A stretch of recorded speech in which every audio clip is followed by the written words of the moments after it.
What's up, cool people? My name's Matt. Welcome back to our Bible study. Okay, so here we go. We are looking at Deuteronomy chapter 9, and there's been a lot of Moses kind of catching the newer generation of Israelites up on, what happened, how they got here, maybe a little bit of things to take away from what their ancestors did or didn't do. But the main focus has really been on, conveying that if they stay true and loyal to God, then, He'll be with them and will help them. But if they don't, then things are going to go poorly. The promises that God otherwise has assured them will not hold true because, they're kind of then not following their part of things. But anyway, I think this is technically still part of Moses' second address, as it's called. The first one was super brief, but there hasn't been any mention of transitioning to another one. I don't know. But anywho, I will just have to see what all else Moses adds to his words of encouragement, I guess. So anyway, here we go. Deuteronomy chapter 9. Listen, O Israel. Today you are about to cross the Jordan River to take over the land belonging to nations much greater and more powerful than you. They live in cities with walls that reach to the sky. The people are strong and tall, descendants of the famous Anakite giants. You've heard the saying, who can stand up to the Anakites? But recognize today that the Lord your God is the one who will cross over ahead of you like a devouring fire to destroy them. He will subdue them so that you will quickly conquer them and drive them out, just as the Lord has promised. There was mention of this previously. I forget, honestly, whether or not it was within Deuteronomy. I think there was some mention within Deuteronomy of God going before them and actually possibly sending some sort of, plague or possibly, insects to, drive the current inhabitants out of the Promised Land. But in any case, no matter what method God, chose to use in this context, the broader encouragement is to, not get discouraged about the, impressive physical nature of their opponents that they're going to encounter while taking over the Promised Land and conquering it and settling in it. Because, God's with them. He's going to take care of it in some way or another. It seems like, based on previous descriptions, he's choosing at least part of what God is choosing to do is to, drive some of the people out beforehand so that there won't be as much resistance as the Israelites go in and take over, but also so that they're not, driven out so quickly that, suddenly everything else is overrun by the animals and other things of nature to the point where it's, to the point where that becomes a problem. But anyway, yeah. And if I remember right, they've already kind of had some dealings with Anakites previously in some of the kingdoms on the current side of the Jordan River that they're on. But anyway, and so especially like if they've dealt with these kinds of, giant people before, you would think it's not really going to be an issue now, because like they've done it before. Why should they be afraid? So anyway, then we get to verse 4. After the Lord your God has done this for you, don't say in your hearts, the Lord has given us this land because we are such good people. No, it is because of the wickedness of the other nations that he is pushing them out of your way. It is not because you are so good or have such integrity that you are about to occupy their land. The Lord your God will drive these nations out ahead of you only because of their wickedness, and to fulfill the oath he swore to your ancestors Abraham, Isaac, and Jacob. You must recognize that the Lord your God is not giving you this good land because you are good, for you are not. You are a stubborn people, as evidenced by their previous dealings,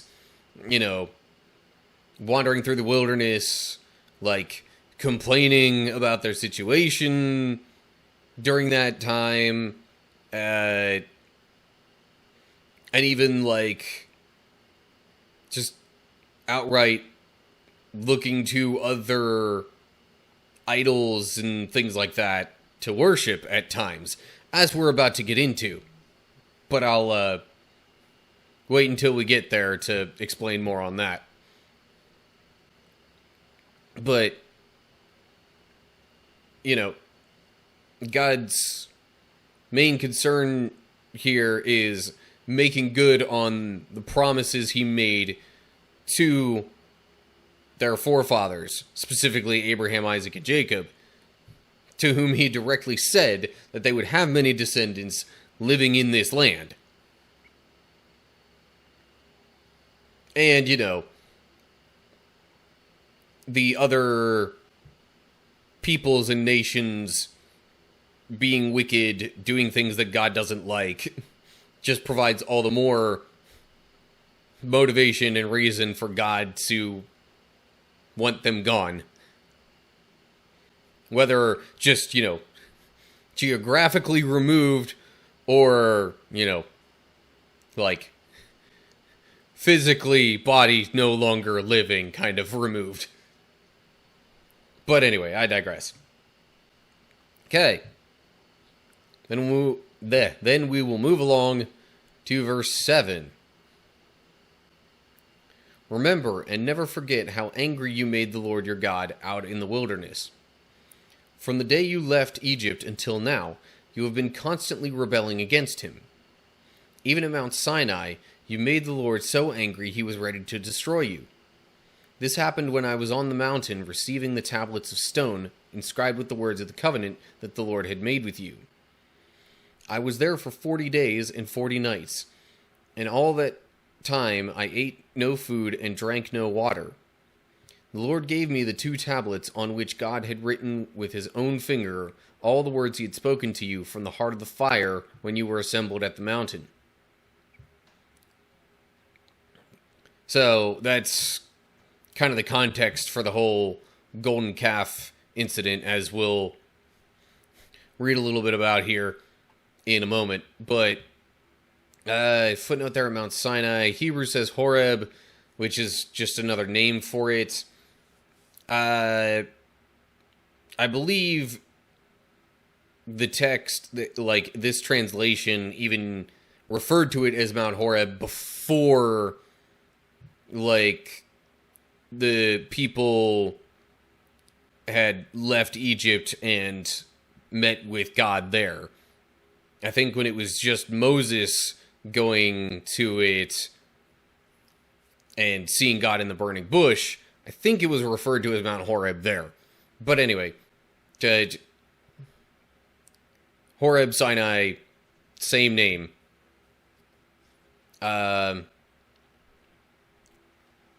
So,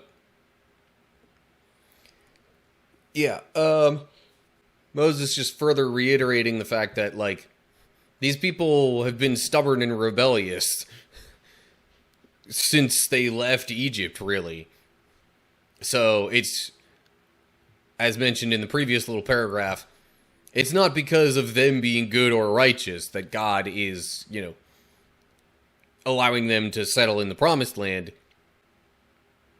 It's because of his prior promises to Abraham, Isaac, and Jacob, and because the current peoples living there are, they don't live the way that God would like. They do things that God dislikes.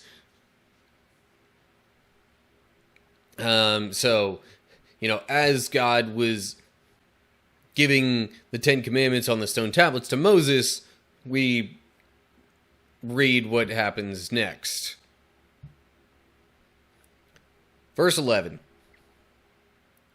At the end of the 40 days and nights, the Lord handed me the 2 stone tablets inscribed with the words of the covenant.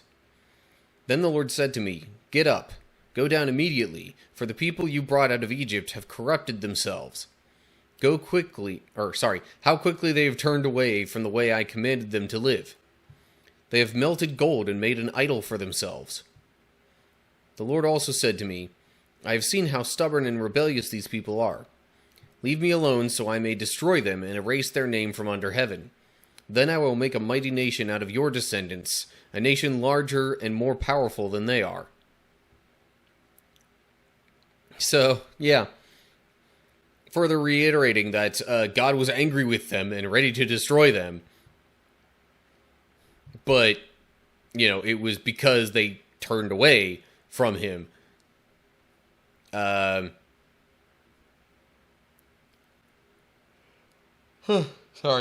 Oh, man. But yeah. God was all ready to hit the reset button with the Israelites and just be like, okay, you know what? Moses, you've been faithful, you've been good.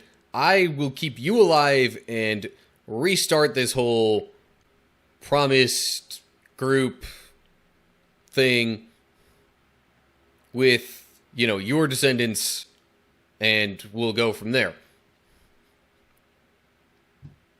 That's what God was ready to do. Because he wasn't about to completely undo irreparably the promise that he had made. There was no way he was going to completely wipe out everybody, including Moses. But God was also like, all right, these people just aren't listening. They've turned away. They keep being stubborn and rebellious. I'm thinking about getting rid of them. Anyway, then we get to verse 15. So while the mountain was blazing with fire, I turned and came down, holding in my hands the 2 stone tablets inscribed with the terms of the covenant. There below me I could see that you had sinned against the Lord your God. You had melted gold and made a calf idol for yourselves. How quickly you had turned away from the path the Lord had commanded you to follow. So I took the stone tablets and threw them to the ground, smashing them before your eyes. Okay, real quick. Again, there are times when Moses uses the word "you" here to refer more specifically to, the newer generation of Israelites who he's addressing right now. Other times he's saying "you" in a sense that it was like, you as a people group. It's definitely been the latter that has been used here in this context, because a good number of these people in this generation of Israelites weren't even alive when the whole thing with the golden calf at Mount Sinai happened. Any of them who were alive were very young. So, yeah. Anyway, just pointing this stuff out about the people group as a whole and how rebellious they have been, But I mean, that's part of the reason that God wanted to, you know, almost weed them out a little bit. That was part of the reason why God chose to have them wander for 40 years in the wilderness when they wouldn't go into the promised land the first time around. So then a bunch of the old generation died off, who was more stubborn and, didn't spend the majority of their lives learning about God's will. Whereas this new generation has hopefully at least spent the majority of their lives learning about God's will. And so would be more, ready and willing to go into the promised land, to trust God, to follow his commands, all that kind of stuff. Anyway, stone tablets have been thrown to the ground and broken. Then we get to verse 18. Then, as before, I threw myself down before the Lord for 40 days and nights. I ate no bread and drank no water because of the great sin you had committed by doing what the Lord hated, provoking him to anger. I feared that the furious anger of the Lord, which turned him against you, would drive him to destroy you. But again he listened to me. The Lord was so angry with Aaron that he wanted to destroy him too. But I prayed for Aaron, and the Lord spared him. I took your sin, the calf you had made, and melted it down in the fire, and ground it into fine dust. Then I threw the dust into the stream that flows down the mountain. Yeah, so basically Moses had to go back again, get the Ten Commandments rewritten on new stone tablets. But in the meantime, he also pleaded with God to keep, to spare the people.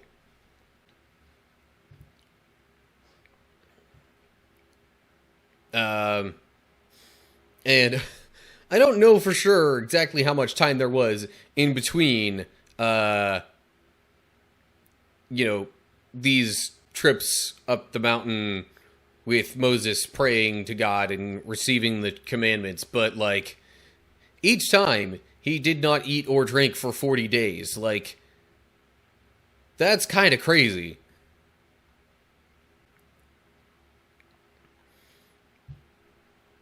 But anyway, I guess it just showed Moses' commitment there, for sure. Verse 22. You also made the Lord angry at Taberah, Massa, and Kibroth Hattaavah, and at Kadesh Barnea. The Lord sent you out with this command: go up and take over the land I have given you. But you rebelled against the command of the Lord your God, and refused to put your trust in him or obey him. Yes, you have been rebelling against the Lord as long as I have known you. Previous other examples of the people rebelling against God, not following him.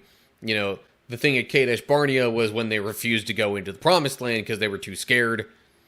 One of these, I gotta imagine, was when they complained about having meat to eat.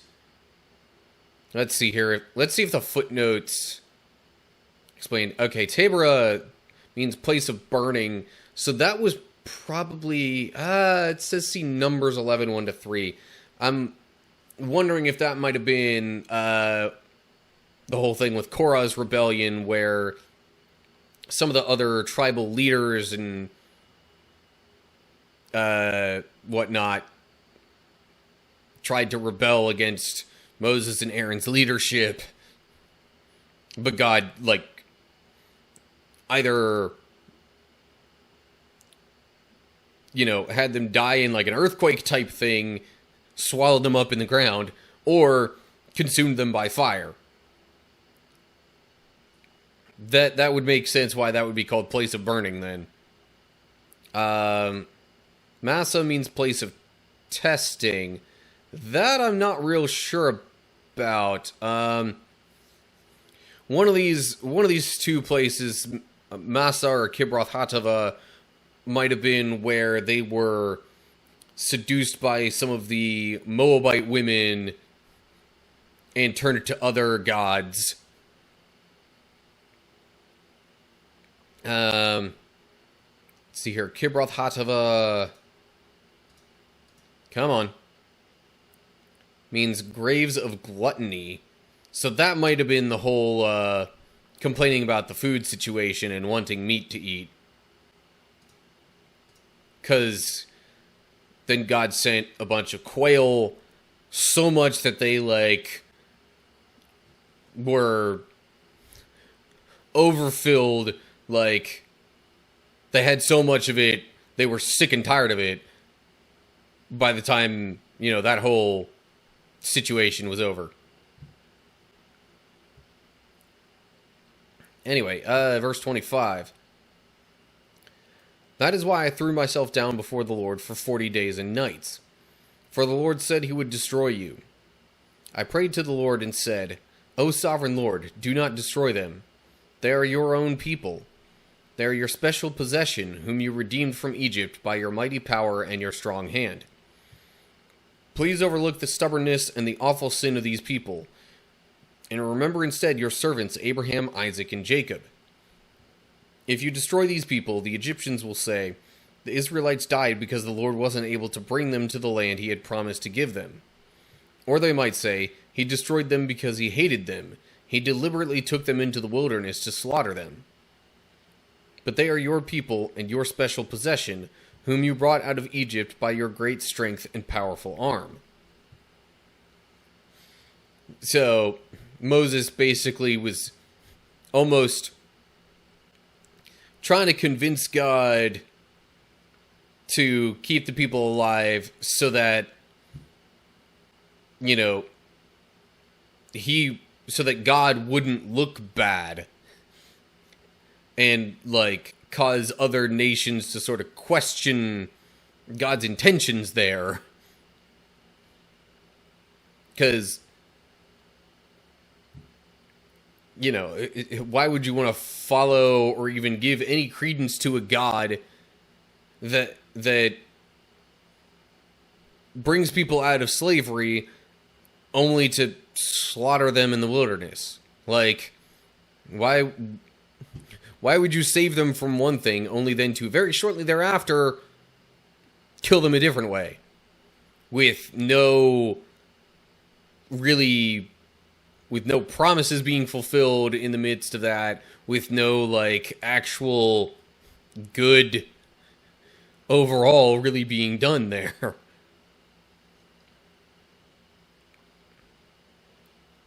But anyway, so yeah, pretty much just a recap of some of the times that, you know, the Israelites had rebelled against God,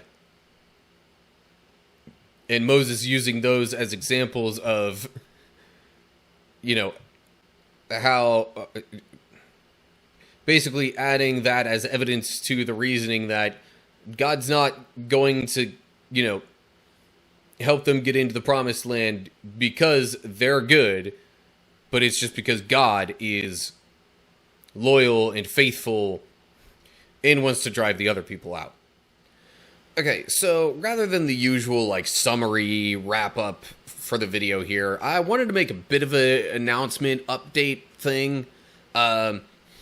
So I have managed to actually sync up my YouTube channel with my Rumble account page thing. It's not officially a channel, so I'm not quite sure what to call it there. But anyway, the point is, anything that I now just upload and publish on YouTube is, like, automatically going to then be published on Rumble.